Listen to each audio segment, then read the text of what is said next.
Is she a reverse vampire or some shit? Is this really like a subject? How the fact that I want, what can I say? Kudos to him. He should keep you in there and never let you out.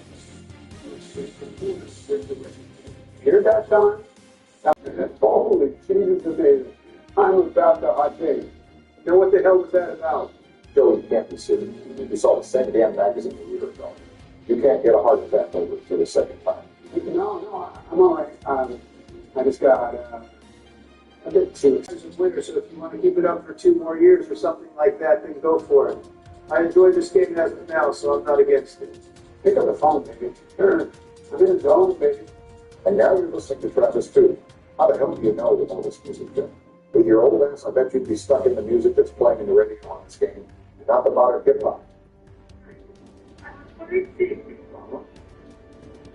didn't know you had Joe's number. Who's phone is this? They told me they would come by and see him today. He's got some work. Okay, all right, bye. I don't get why you're so surprised. There were those telephone books in the old times, so you literally had to open a book until you find the person's number. You were looking for it. It was easier about what phone books were, because they phased away like 30 years ago. What times were those, huh? No social media. Original Hollywood movies were still made, and Diddy was ruling the R&B world and wasn't known as a Diddy was yet. Huh. It's funny as hell to see that guy knocking on the door to turn that ruckus down. But we disable music, so it seems like he has schizophrenia like Joe does. Schizophrenia? I barely know it. Can somebody explain to me why all these cars are in the garage? As far as I remember, we only parked a stolen car. I mean, don't get me wrong, these cars look sweet, but they randomly appear here. And it's kind of lost the progression aspect. Because if we get literal race cars in third chapters, then what's the point? Set up your board. Choose the one with most horsepower. Only you can make vintage supercars sound boring and lame. Listen, when life gives you a small loan of $1 million, you buy real estate. That's the motto I've been going by my whole life, so just use those cars and don't be in love. Wasn't the original saying when life gives you lemons, make lemonade? Trump is more of an orange than a left. So there's that. Not gonna lie, you're making kilos of the by Joe. But that's all right since you're aiming prowess in the end it makes up for it. Man, it's the Wyndham Donald with a little mustache. You're a proof that evolution is a myth.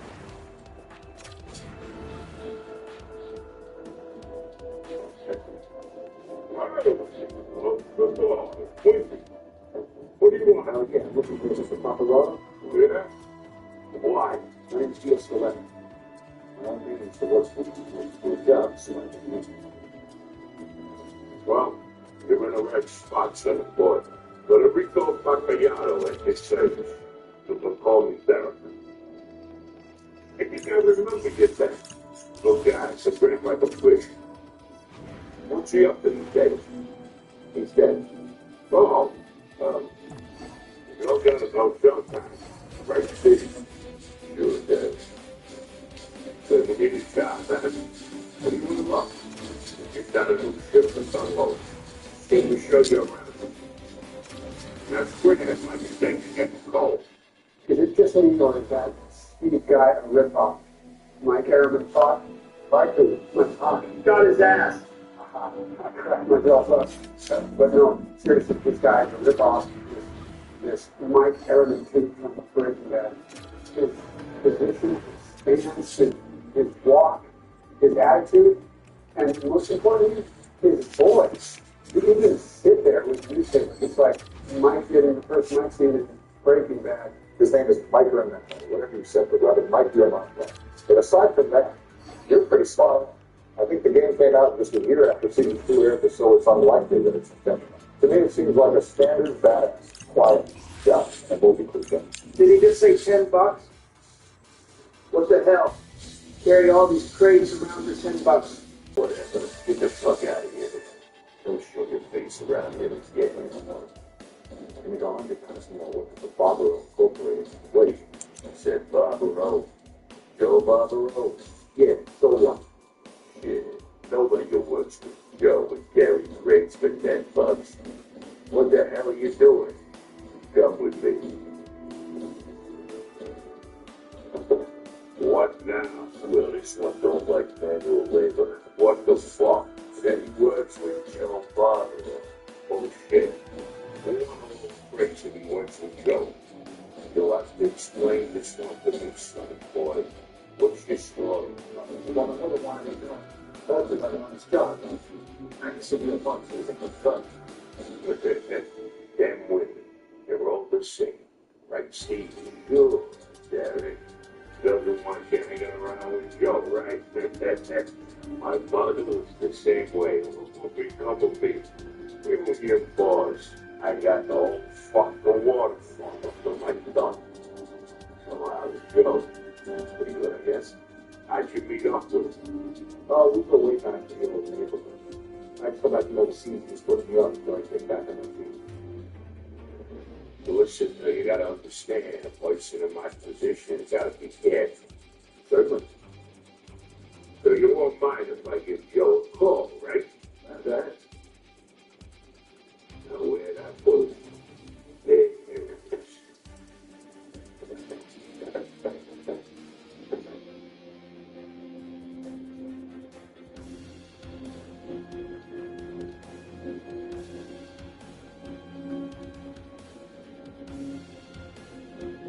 He might not be home. That won't be good.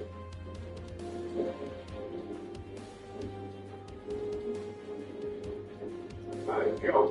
This is Derek.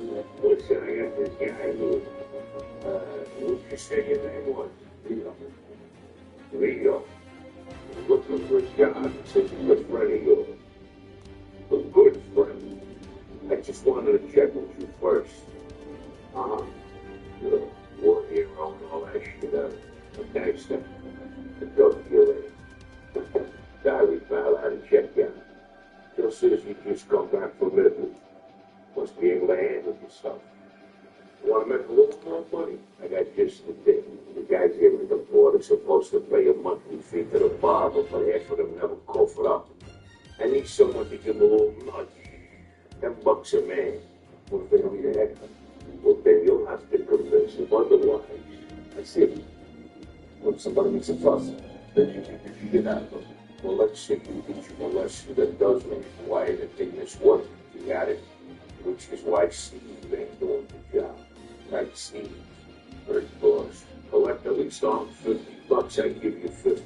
Before walking around thinking this year of me too big for easy walking on that. What do you say? It's going to be just like taking rent from single mothers and cash. By force. Easy, just give me the control. I know how to do it. By force, single mothers. What? Those two terms should never be in the same sentence. What the fuck do you mean you know how to do it? Listen, all I'm trying to say is that I have some landlord experience, and it's a nasty business. You got to be cold-blooded. If you want to be successful, you got to take some serious measures to ensure you get to the top. And I'm like in the top 0.003% we're talking about.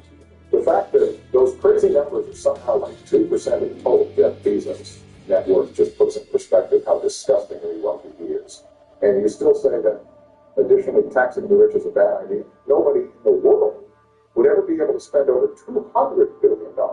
Shut the hell up, commie. I would be able to just get a gold-coated island. I would buy something like my buddy Jeffrey did. But instead of trafficking people and getting down and dirty with some minors, I would just play some Call of Duty.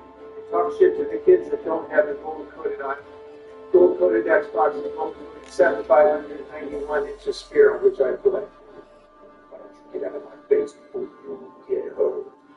What can I do? Derek wants his money. There, kiss my ass. What's that fat fuck gonna do? Have me killed? Hey, you said it, not me. Why don't you give it a try, you asshole? Game on a sphere. Excuse me.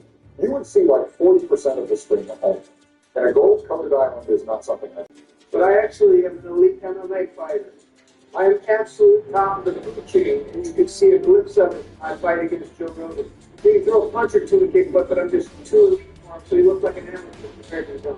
But that's what you would expect from a guy who takes bullets. 14 inches of fat can stop the bullets, so no wonder your bladder works its bottom. You could probably have foregone impact with goddamn Hulk punch. There, an gust of wind going 20 miles per hour will make you fly away from the crowd. Good job. Here's your shit. I watched you take care of Bill. Good. Then they got his ass kicked when he tried. Thanks. But it's a bonus for sorting him out. Thanks. The guy's been a real fucking pain. I gotta hang it. I gotta get back to bed. Say what you fucking now you got yourself a job as my new assistant. Yeah, real good. I'll see you later. If we don't, I almost forgot. Your fault. You want you should be the president. Get it spreading fast there, guy.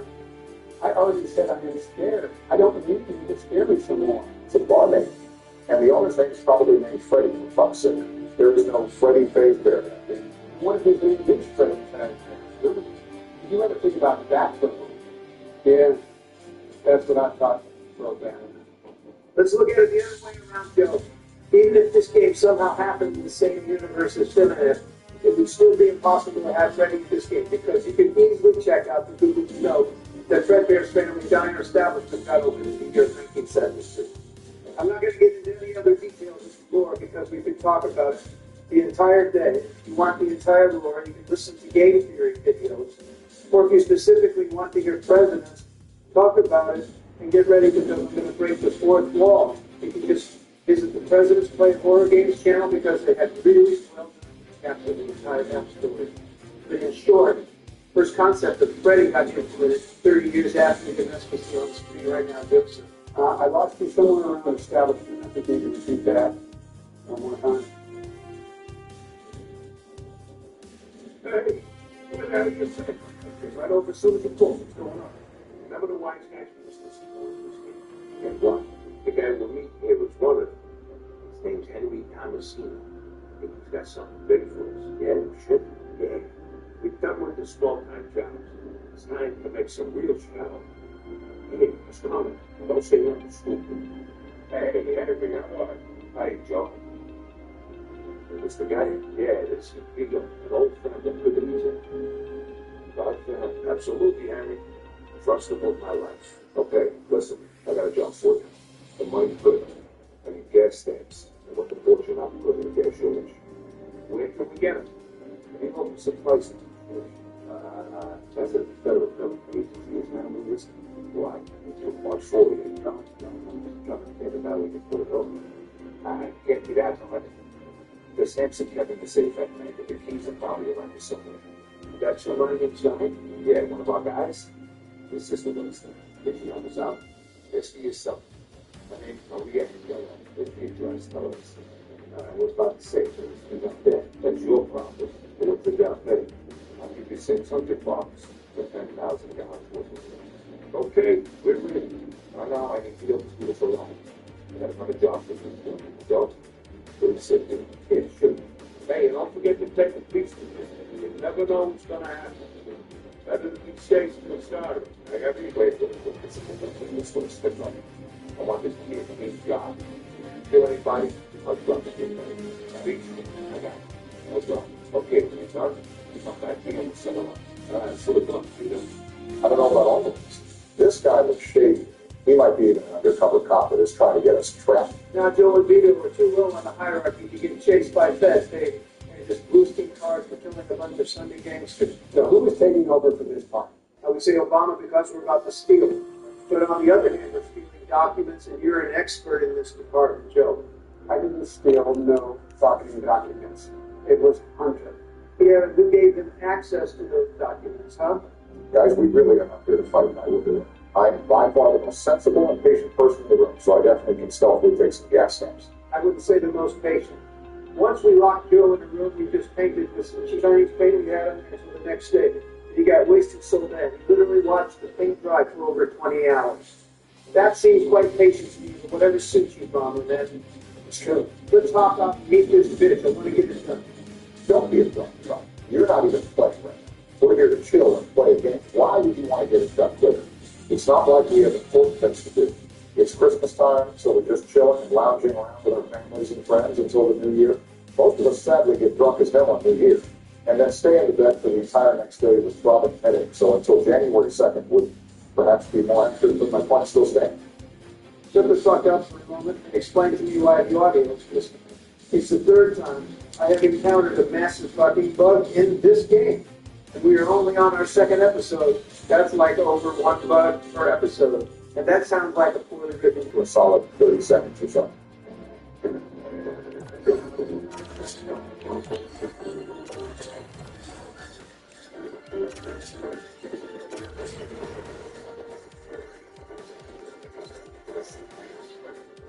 But now they decide that they want their voice back. Real nice to make this game as it's better. Actually, no. It's a game made by 2K, but it was made over 14 years ago. We're playing it on an operating system that wasn't even there at that time. So expecting a couple of bugs is nothing too hard. That's why there was a remix to this game. But again, playing a classic just hits different.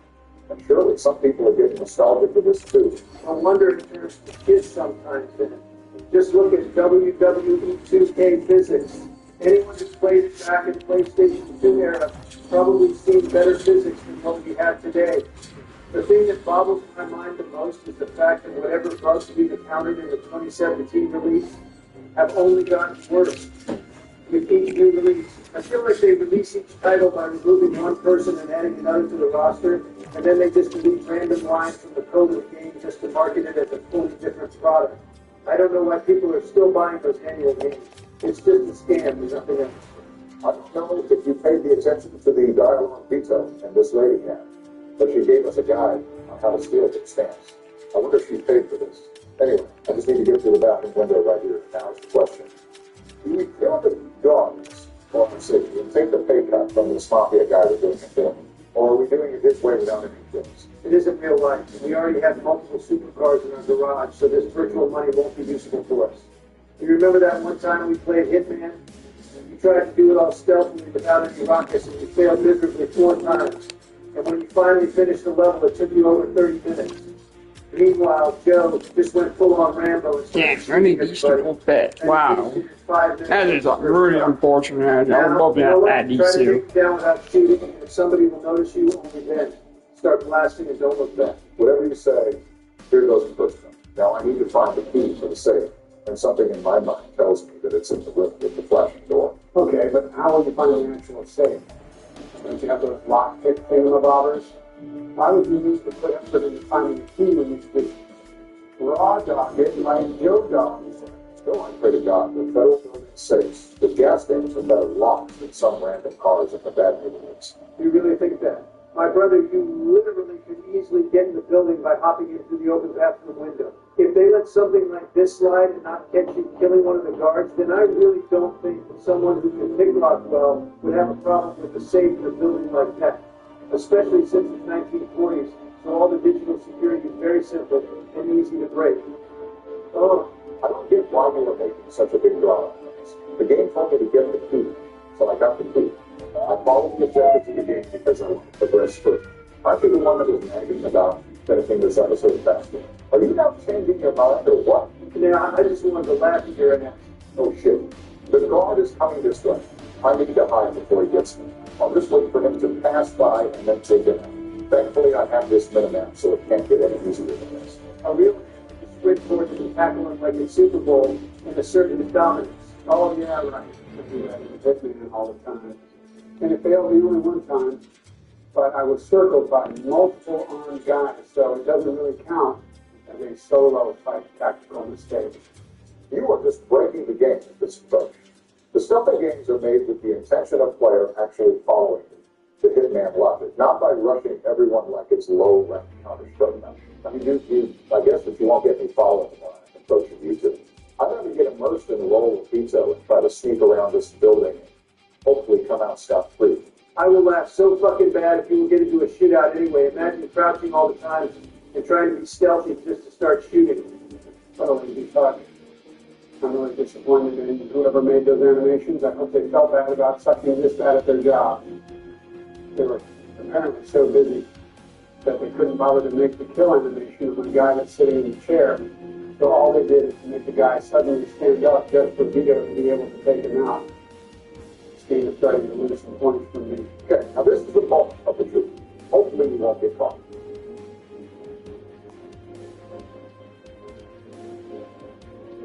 Yeah, would have thought that the key to the safe would open the safe. Real surprising. There is nothing worth stealing. It's just some boring papers that I need to sign every day. Wait, what? Why did the alarm go off? I had the legit key and there was no one that had seen me. Did someone found a dead guard body in the main lobby or what? What a fucking loser. You just wasted your time on sneaking around for the alarm to go off anyway.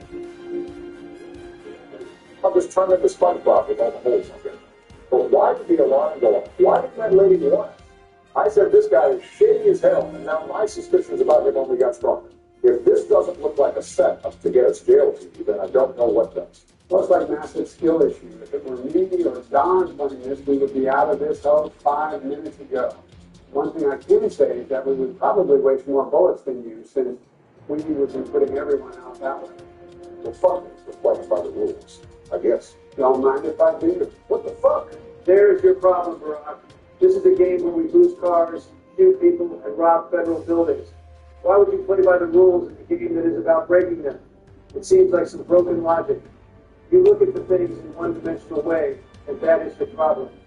Instead of being a bitch and crying and following the rules gets you nowhere, be more creative and simply ignore them. That's what I would do in your place.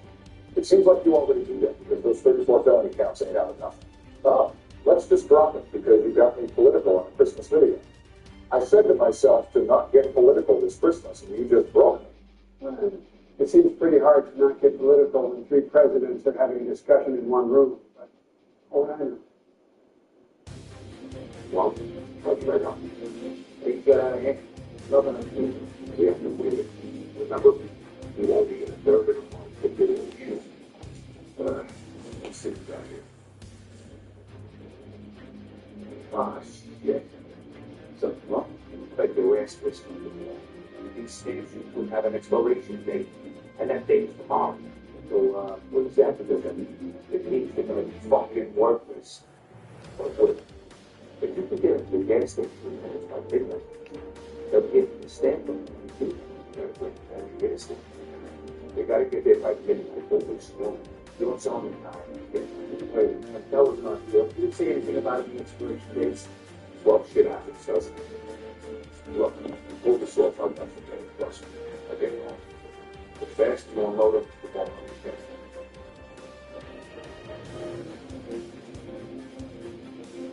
Okay, now this is just straight up bullshit. Just take the control of Trump. Trump, since I heard your ass bragging about how you got some training from Mario Andretti back in the 90s, hope you will be able to handle the pressure under time limit, because I don't even know if it's 9 or 11, but by the attitude of this guy who ordered us to do it, it's 11. 9 or 11? I already said that I'm in no way involved in the attacks that happened on that terrible day we wish wouldn't come. Stop talking on this matter because it's the day to forget. And we ensured our national security to make sure this wouldn't happen ever. Well, aside from the fact that it was an obvious lie and the sentence didn't even make sense, I am some kind of Santa right now. But instead... Give yourself more with the Kia Seltos.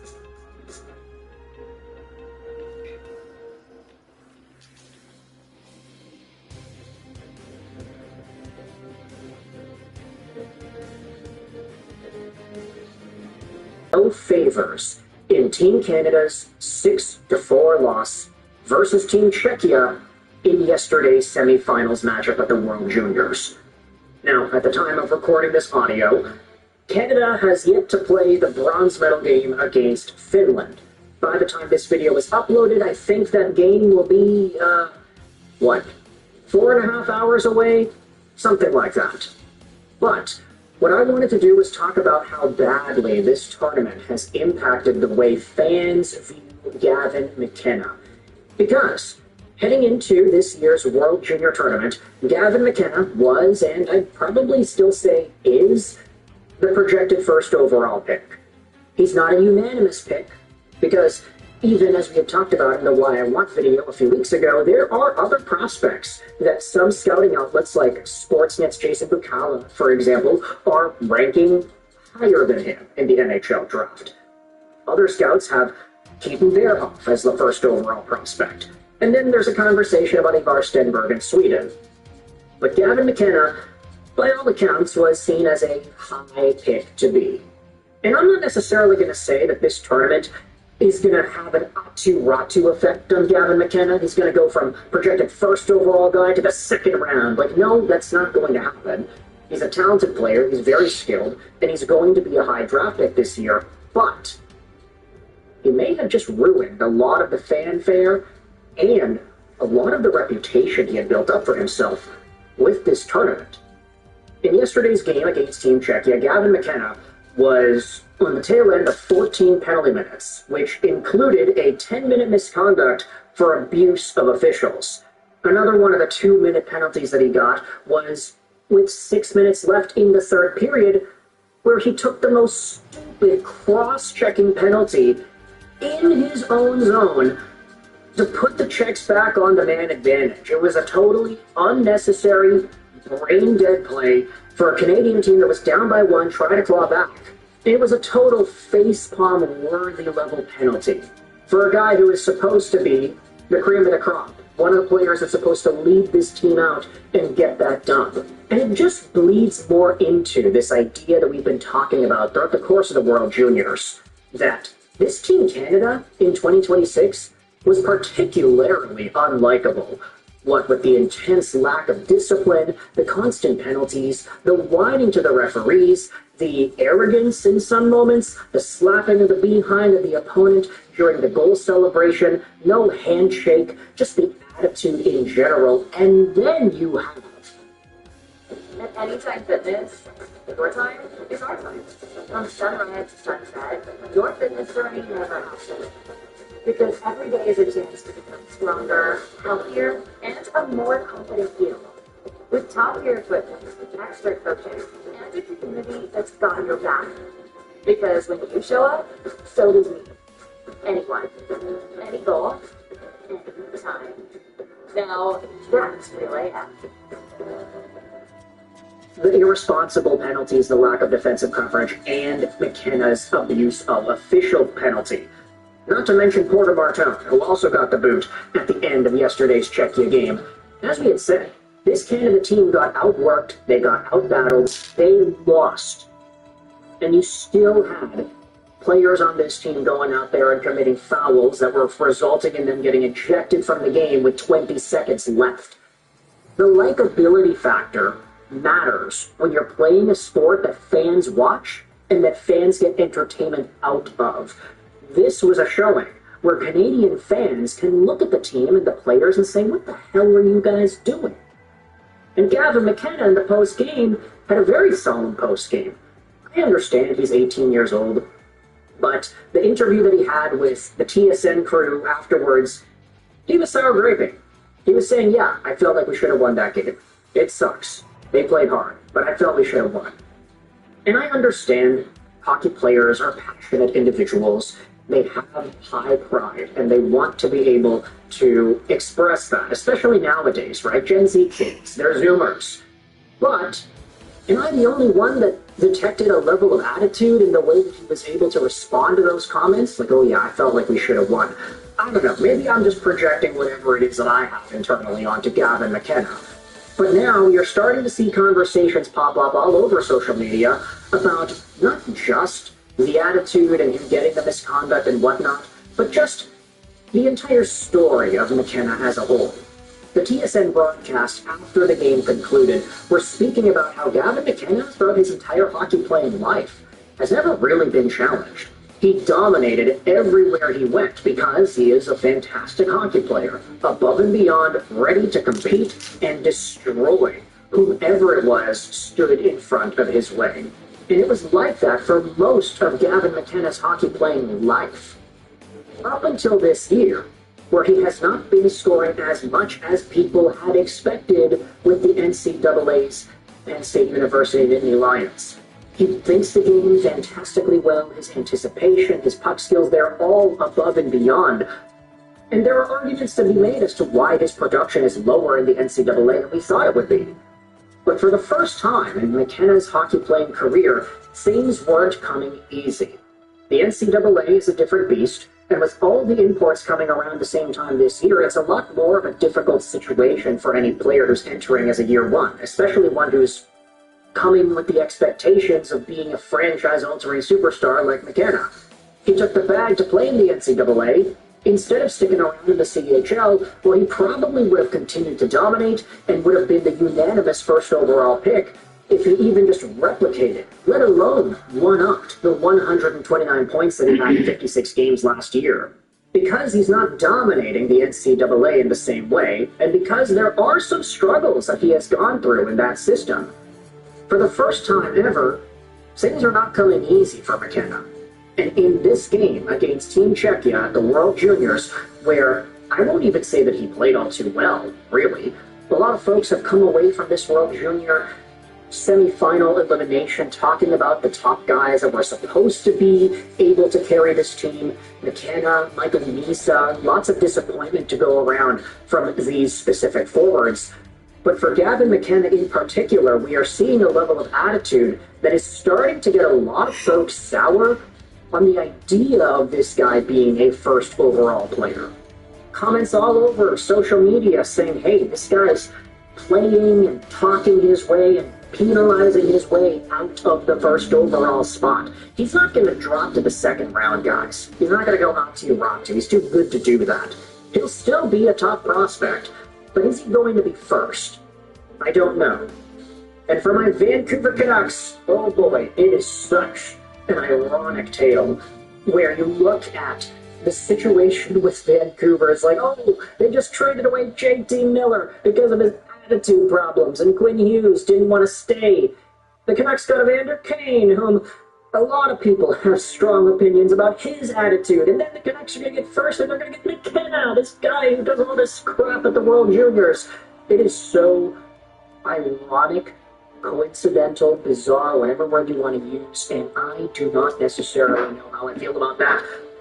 We gotta make a Wild One video about Ivar Stenberg. That guy's gotta go to Vancouver. Assuming the Canucks stick around at the top of the draft conversation, we'll see what happens by the time June rolls around.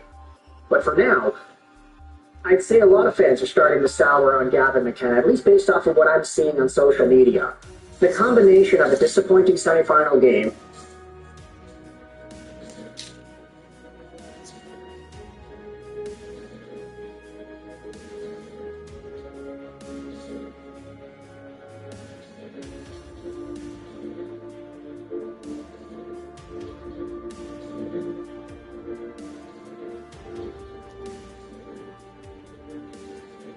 Most of the fights we have left are goated AF, bro. Banger after banger. The demons are. To be honest with you, I have just about no fucking clue why Miyazaki added these fights, and they're like literally identical to each other, dude. I think it's safe to slide both of these wannabe witch knockoffs into D. Oh, what's the matter, Barack? Little baby put a title team in B tier, but put two objectively better fights in D? Did you pop too many days before the call or what? Rock's right in his fucking point that it's intellectually dishonest to hold these fights to the same standard as the first enemy fight of the game. Oh, sorry, what's that? All I can hear is some fucking baby man crying. What's the matter? Your daughter doesn't let you snip her hair anymore. Purpose having the daily regulation. Go ahead and watch them and make it. Finally, what a waste of fucking time. I swear to God, everyone in this call just talks to each other to make up shitty arguments to do the debate.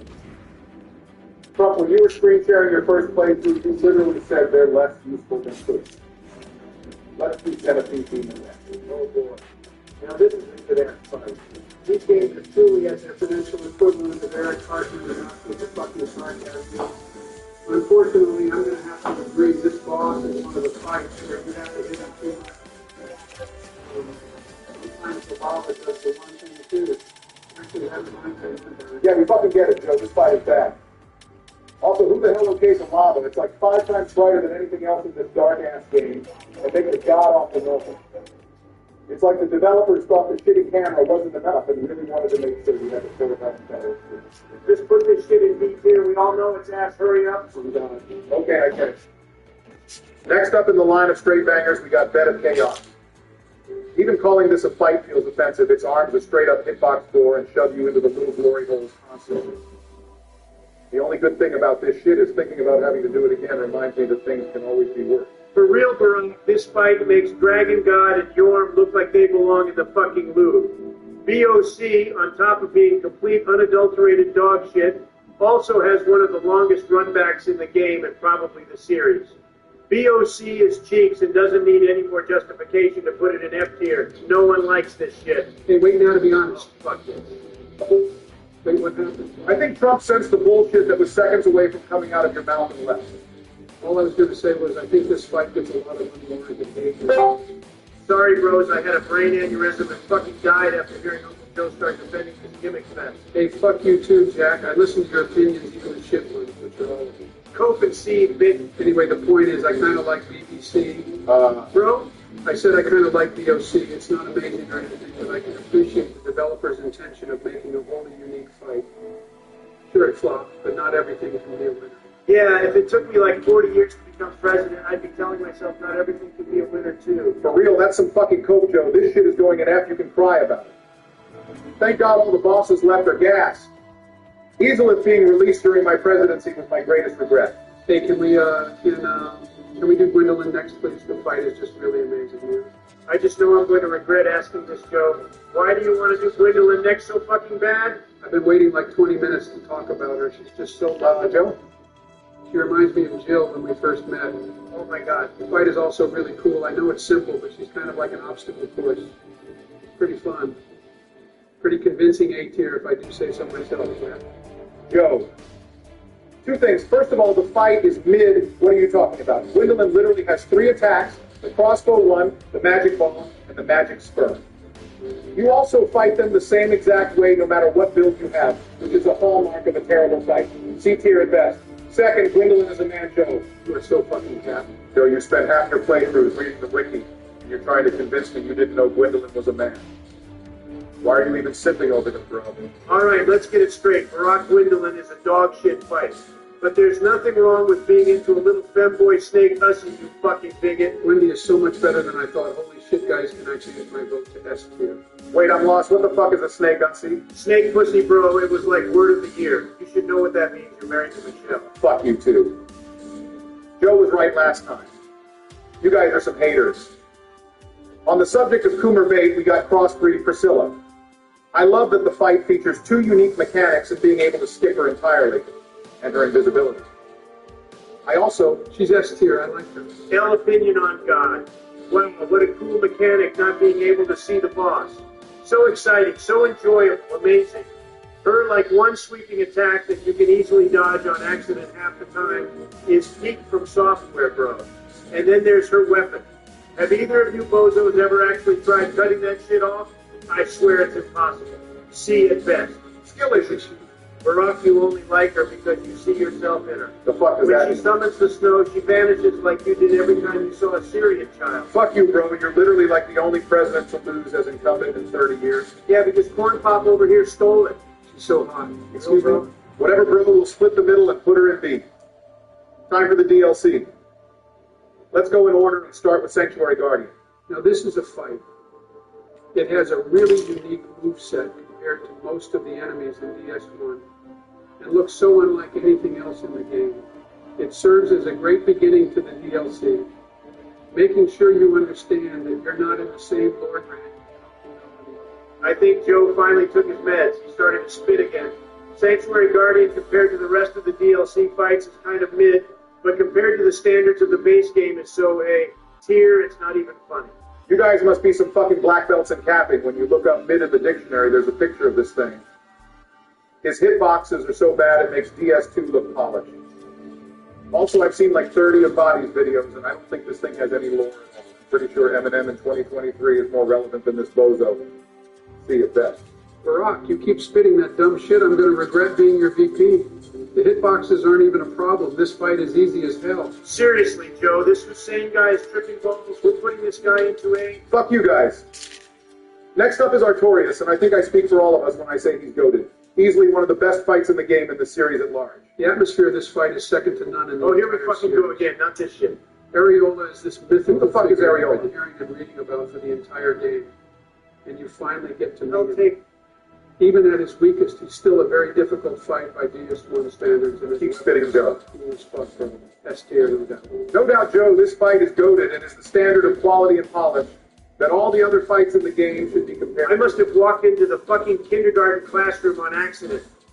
The only reason you two think this fight is challenging is because you unbound your dodge button, rolled forward and to his left 3 times in a row, and fucking auto win. There's about as much mechanical skill expression as winning a round of Super Auto Pets.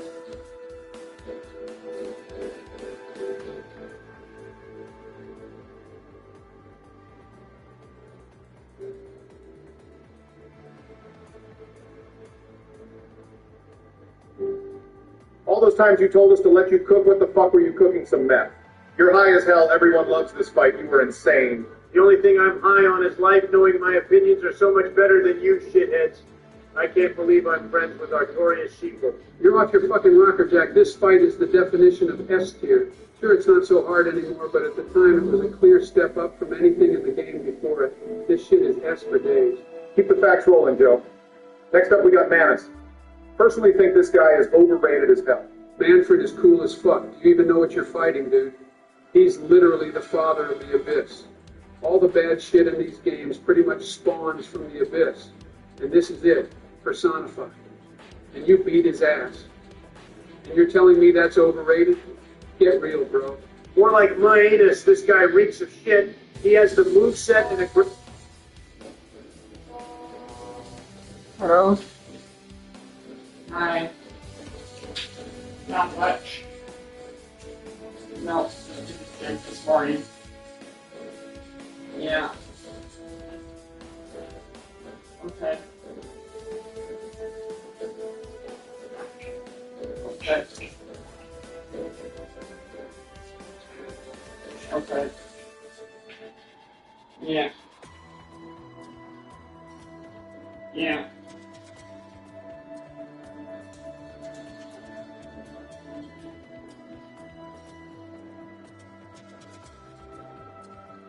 I wish I was in my hand.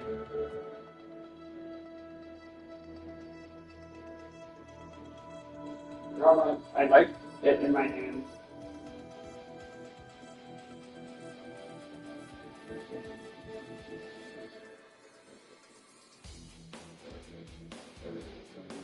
No. I don't go out, and they just stay here. Yeah.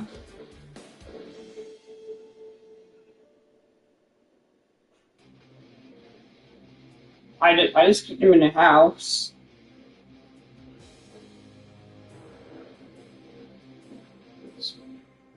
Just for my hands.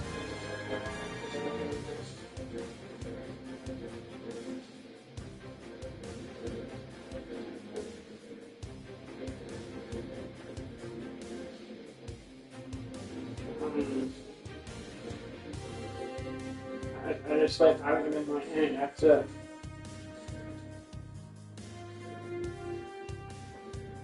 I just like having them in my hand.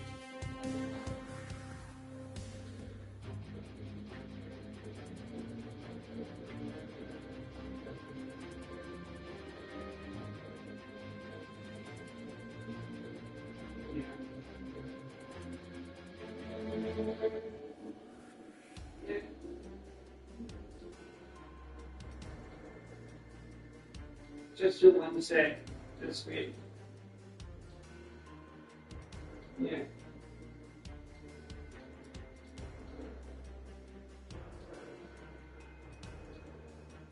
Yeah.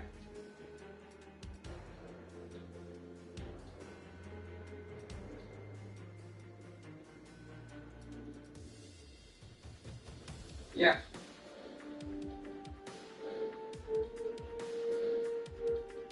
I'll do that tomorrow.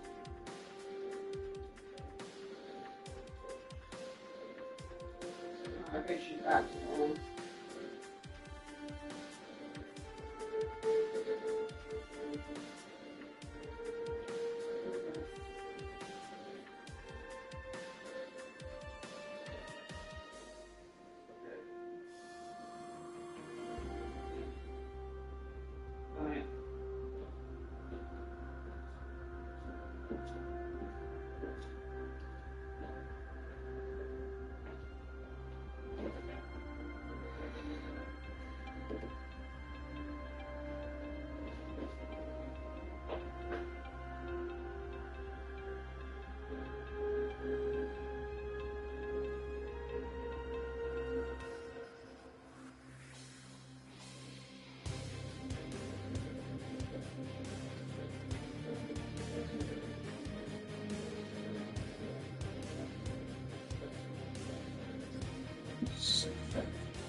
What's on your menu? And yeah, just make sure that you're eating what you're eating. Make sure that you clean it up.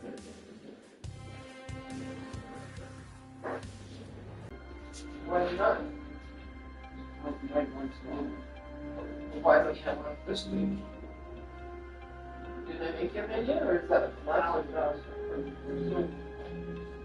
So why don't you have one this week? Why don't you have a menu this week? Did you do your Who? No. No, not the one small. Who did it last week?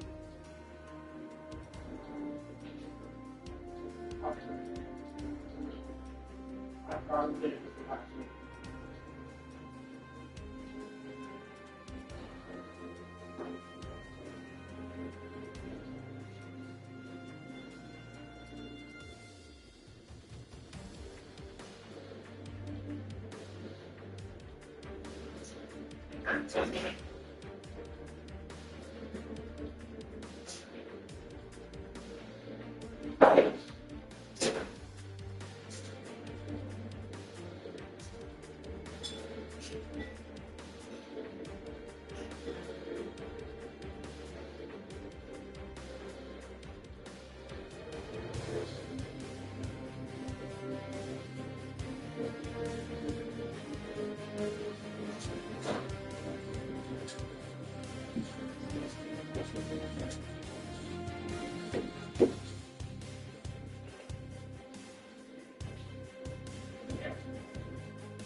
expression of a DS3 boss limited by the molasses that is this game's movement.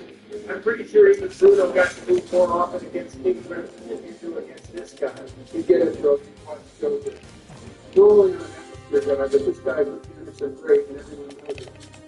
No fight in the game tests you mechanically the same way as the precise roll timing, multiple ways of punishing you in most ranges.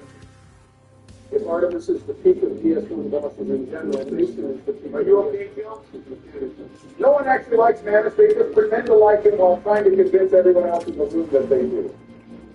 It's the DS1 equivalent of when you get put into a group of like 5 people in college to discuss a reading, when none of you read it, but none of you want to look like an idiot since you think everyone else actually did read it. I can tolerate putting it in B, but not higher. To finish off the DLC bosses, we got Dragon Calamity. This fight is gas to the brim. I don't know how else to put it. It's the first real dragon fight in the series, and it's easily the best until Midir like 5 years later. The drums in this game sound harder than Barak's drum. We get it, bro.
And the whole aesthetic of Hawkeye no scoping this kid out of the sky is probably the coolest cutscene in the whole series. This fight is both S tier for its quality and S tier for how important it was for so many of the fights in the series going through. Trump, I've got to admit, you've been speaking only heat lately. I guess even a blind squirrel finds a few nuts every once in a while. That was unnecessary, bro. I fucking hate this fight. This shit is too hard. I know the last guy. Fuck going with him, whatever. Manchester was pretty hard too, but at least he was fair. Calamari is tortured and others. Two bones about it. Dragon, Calamari, like Dragon, he's such a stroke of shitter and he can. Joe, you know damn well you'd be too pussy to talk this shit about Calamari in person. Oh yeah, bro. Oh yeah, bro, run up, you know where to find me. Kids, please, if you don't behave, Melania and Jill aren't giving you the dino nuggies. Last on the list is the OG himself, Big Dog Gwyn Mortisender. Frankly, this fight speaks for itself. When that Flim Flon hit, I don't know what to do with myself. The run up to him in the film is so emotional and it's such a great send-off for such an epic adventure. The fight mechanically isn't the strongest, but the atmosphere is unparalleled to this day. No gas detectors are on. There are bosses that are better mechanically, or more reflective of the game as a whole. But no fight in this game approaches ours nearly as close as Finland. I mean, when this fight and the run-up to it is total bullshit. It took me like 7 hours to kill this guy on my first playthrough, and I think 6.5 of them were spent in the kill. He has more soldiers than like half of Europe combined, waiting outside his fog for he was so long ago. I'm not Joe, this dude is lost. This fight is like purposefully easy and you're bitching about it being so hard. This fight is not easy. That's alternative it is. This fight is easy as fuck, bro. What's wrong with you? I was watching him fight it, bro. So upset that he never learned to carry, getting his ass beat. If I need to learn to parry for a 2-minute fight in a 40-hour game, then it's a trash fight. Or to cinder his ass. My dead grandmother's ashes, God bless her soul, could learn to parry Gwen in like 5 minutes, bro. Joe and I are putting this fight in S tier. Whatever, thank fucking God we're done. I don't have to listen to a apologetic rambling bullshit anymore. The real is starting to get tired of all the arguing it's wearing on my soul. Your dementia's wearing on your fucking soul, bro. Fuck you, man. So anyway, this time next week for Bloodborne, Oh, you know you have to do it. AI Rock here. Make sure to like and subscribe if you want to see more.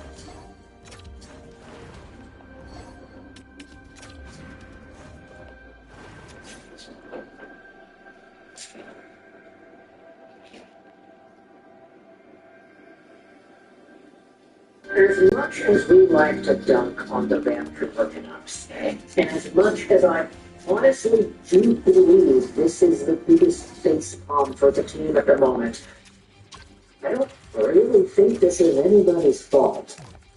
Okay, no, it's Jim Bennett's fault. It's Aquilini's fault. Yeah, you can always go back there. That's the big old blanket that pretty much covers all the Canucks' woes over the past few years now, isn't it? but within the context of Vancouver hockey today, this conversation point is quite the facepalm. Because earlier in the week, we had ourselves Team Sweden go out there and announce their 2026 Milano Cortina men's ice hockey roster at the Olympic Games. Of course, we know that Vancouver Canucks forward Elias Pettersson was included on the list. He made the Olympic team, much to the non-surprise of Canucks and general NHL fans. Yes, it's true, he has been not as good as he was a few years ago, but he's still got that reputation of what he could be, and thus, of course, he's going to be included on the Olympic team. But another name that ended up making Team Sweden at the Olympic Games was none other than Oliver Ekman-Larsson of the Toronto Maple Leafs.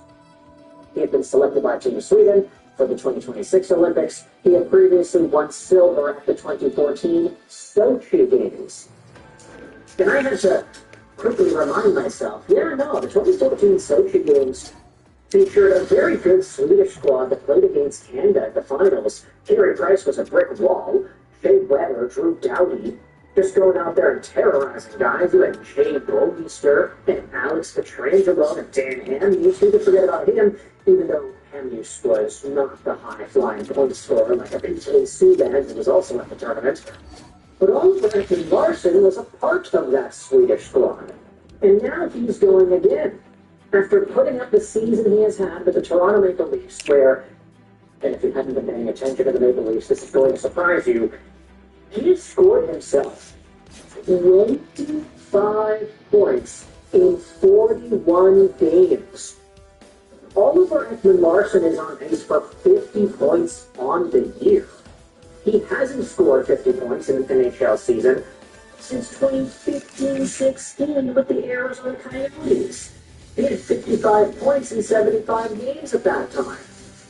This guy is legitimately producing some of the best numbers of his career after multiple seasons in Vancouver where he just was not good enough. And he did not live up to the ginormous contract that Jim Bain acquired back in 2021. Now, Oliver Ekman-Larsson wasn't the worst thing in the world when he was playing for the Vancouver Canucks. He had 29 points in 79 games the first year, 22 points in 54 games the next. And that's fine. It's passable. You're an NHL defenseman when you produce like that. But Oliver Ekman-Larsson was just so unsubstantial, inconsequential, not special. He was just a normal defenseman in Vancouver who was making so much money. He was making $8.25 million a year with the Arizona Coyotes. And the contract had salary retained when he was on Vancouver. I get it, it wasn't necessarily the same, but he was making so much money against the Vancouver Canucks cap because he was the captain in Arizona and they gave him a payday. And Arizona ended up trading him away with Connor Ryan for the first-round pick that became Dylan Gensler, as well as Hugo Eriksson and Russo. A total of win now.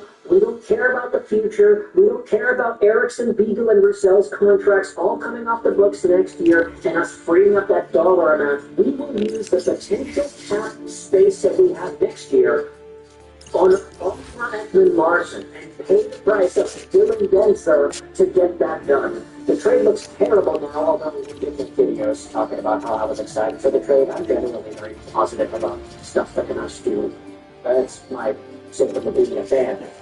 But Oliver Ekman-Larsson was not great in Vancouver.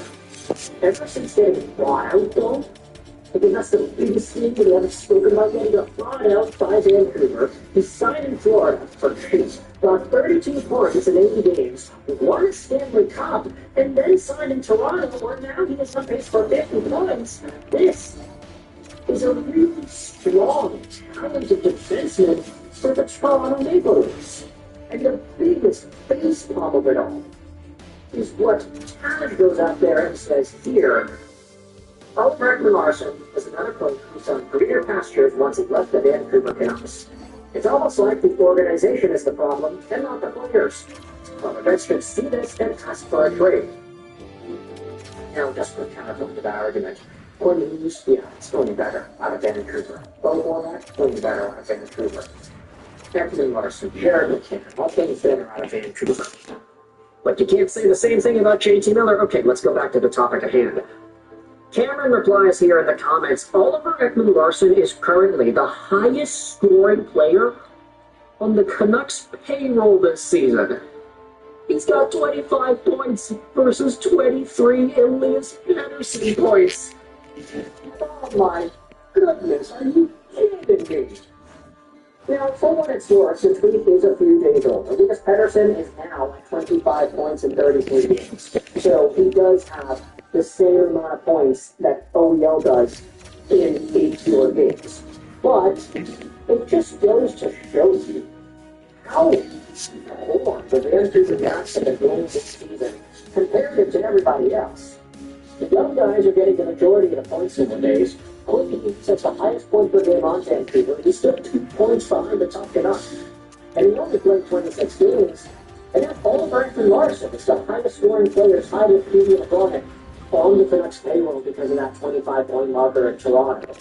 It is just dunk after dunk after dunk on this organization. And I don't even know where else he can go to articulate just how different things are with this guy. Like, when he gained his debut in Florida, he was immediately effective, and then he was good in the Stanley Cup playoffs, and they won the cup. In Toronto, he brought that experience, and they also were utilizing him, and he was looking pretty strong there, too. He is not the same guy that he was in Vancouver, and I think a lot of that has to do with the status of his reputation and the contract. I think a lot of Canucks fans kind of accept that there was an element of, hey, Oliver Ekman Larson is a very expensive defenseman, and so he'll be deployed and played as if he is that quality of a guy. $7-something million is like Quinn Hughes dollar amount money at the time. And even still, it might have been worth it if Arizona was still Oliver Ekman Larson's team, because he was the captain there, they gave him the keys to the car and everything, but in Vancouver, he just could not make it work. Now, on a much cheaper contract, he's only making $3 million a year, that Oliver Ekman Larson, $3.5 with Toronto. Now that he's there, he's not making $7 million, $8 million. He doesn't have those expectations of being that $8 million caliber player. He's just outperforming the $3.5 million. He's making it easy.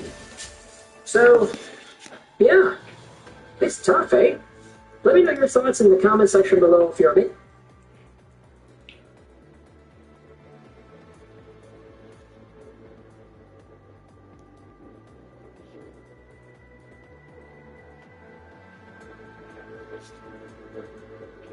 Welcome back, everybody, to our everybody wants to be master. Jesus, Jerry, why are you singing? Joe, what the hell we're recording? I'm starting the intro. Oh, come on. I'm sure the viewers are getting into it with me.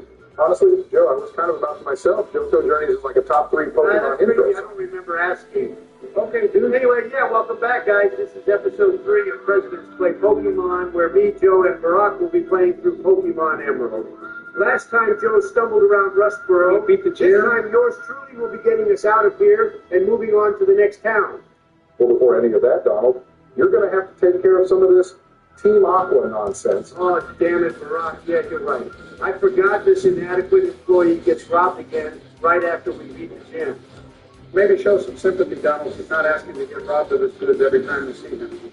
Sympathy. Good one. Maybe do your job better so you don't cost the corporation resources. Honestly, Joe, this is why I am the businessman here, and you are Mr. Pitiful President. Oh, yeah, Mr. Businessman, Mr. Small Loan. Yes, a businessman. You really something Mr. Bragg. that you understand. While I need this. Aren't you, Donald? Okay. Donald, I don't know who you're hitting your Cheerios this morning, but take a step back and relax. It took us a couple days to find a time where we can all get on a call together, so let's not ruin it with bad attitude towards each other. Exactly. As for you, Joe, why must we instigate Donald at every opportunity we can? Let's just try to have a good time. Last episode was especially exciting. You don't need to ruin a good personal attack. Fine, Barack. Last episode was hyper shit, I gotta admit. And it wouldn't have happened had Donald not picked up the payroll for us. Fair enough, Joe, you did handle that shit well. Plus, I do appreciate you listening to me during the battle and switching into Mango in the first place. Glad to hear it, Tom. Speaking of Mango, how sick is the wing attack animation for the ship? Okay, now that that's out of the way, I want to address something important for the viewers. And what's that for us? I know what I'm playing pitching, and Joe, I assume you know what you're playing on pitching. And we both should be able to give listening to those Pokemon. Okay, and That being said, that still means there's just two Pokemon that we don't know. And consequently, we don't know what we're going to name. That's where the viewers can come in. Oh, because I have to understand something here. So if you're watching this, go ahead and leave a comment with a nickname you would like to have for the Pokemon. In fact, go ahead and also leave the Pokemon you think it will be alongside